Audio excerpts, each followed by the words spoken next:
Montreal Alouettes newly acquired quarterback Johnny Manziel takes part in his first practice with the team. John Mahoney, Montreal Gazette Today's pro athletes are so pampered it's sickening.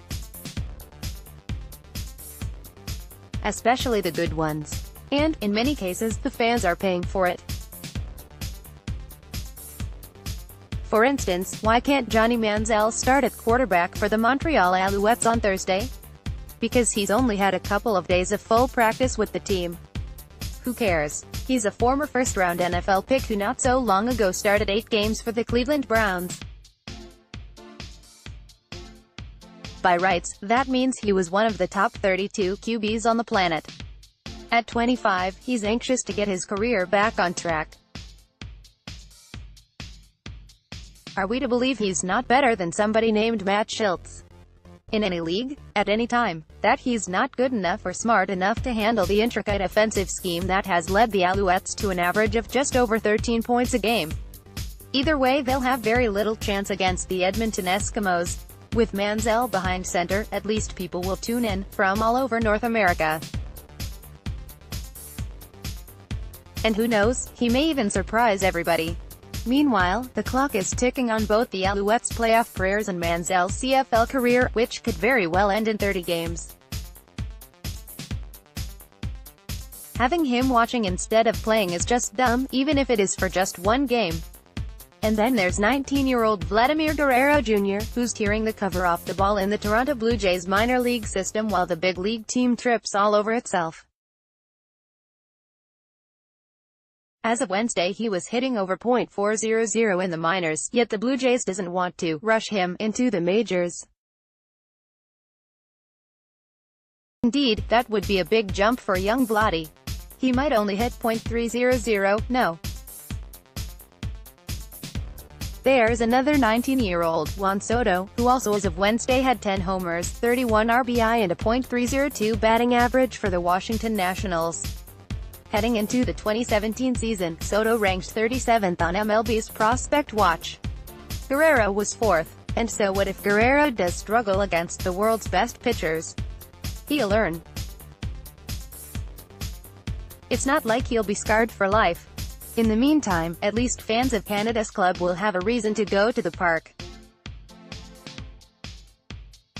Which brings us to the beleaguered Ottawa Senators, who had to trade their fastest, most exciting forward and are also preparing to unload the game's most entertaining defenseman. Whatever the Senators are when the 2018-19 campaign begins in October, they won't be as talented as the team that finished 30th in the overall standings last season. So what's going to bring fans to a Canadian Tire Centre that has been restored to its former self by the removal of tarps that were covering 1,500 seats? How about if the Senators stray from the perceived and careful plan of letting their kids develop in Belleville?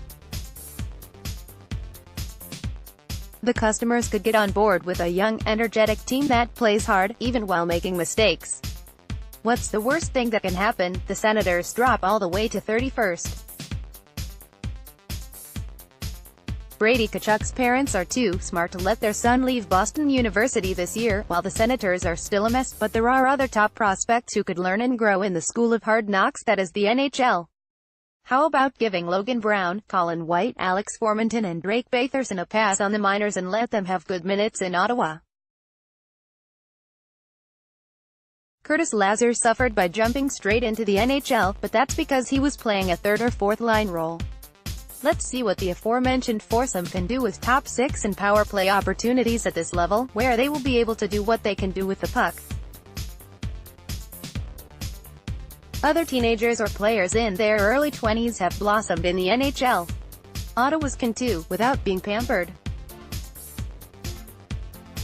On second thought, according to Spotrac.com, DeMar DeRozan has made $82,780,075 since 2013, and he's in line for another $27,739,975 next season. That doesn't even include what he made his first 4 seasons with the Toronto Raptors. And he complains about being disrespected? More than $1/10 billion sounds like a lot of respect to me. Oh, DeRozan doesn't like that. He was dealt to San Antonio, one of the prettiest cities in the US and most stable NBA franchises, without ample warning. That's terrible. Guess he really doesn't understand that sports is a business, and trades are part of it. The headline on Wednesday's TMZ Sports story, which had an accompanying video, Genie Bouchard bikini butt shaken in Africa after Swiss Open injury. I didn't look for long, but then, it was only a short clip. When I hear about a scuffle between teammates at Red Blacks practice, I automatically think back to Glenn Kulka, Andrew, Road Dogg, Stewart and the plate glass window they went through during a team meeting. Now that was a fight. Sometimes I really miss the Rough Riders. Are the Senators looking at former Flyers winger Matt Reed? Plays at the plate. When Red Blacks linebacker Kyrgios Hebert speaks, it's always worth a listen. Among his gems on TSN 1200's Red Blacks radio show this week were direct shots at Saturday's opponents. I don't like Hamilton tickets. QB Jeremiah Masoli said Hebert. The city stinks. Their jerseys are ugly. Fred Brathwaite has been released from his duties as goaltending coach of the New York Islanders. Wonder if the 45-year-old Ottawa native could help the Senators. Playing the position, not coaching. Seriously, could you not eat salmon every day? ...